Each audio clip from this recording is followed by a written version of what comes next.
দুঃখ লাগে, কষ্ট লাগে।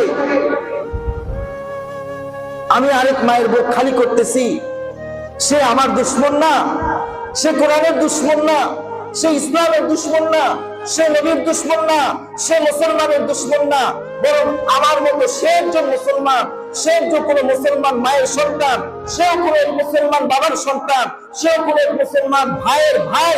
আমি কিভাবে মুসলমান হয়ে আরেক মুসলমানের বুকের মধ্যে গুলি চালাই? ধরতে হবে আমি কোন মুসলমানের জাতের মধ্যেই পড়ি না। ঠিক কি বলেন?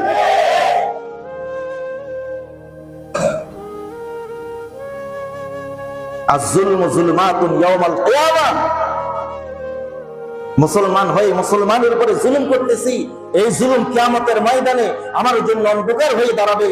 আল্লাহর কাছে জবাব দিতে হবে, আল্লাহর কাছে জবাব দিতে হবে, আল্লাহর কাঠগড়ায় দাঁড়াতে হবে। কিভাবে তুমি পারলা এক মুসলমান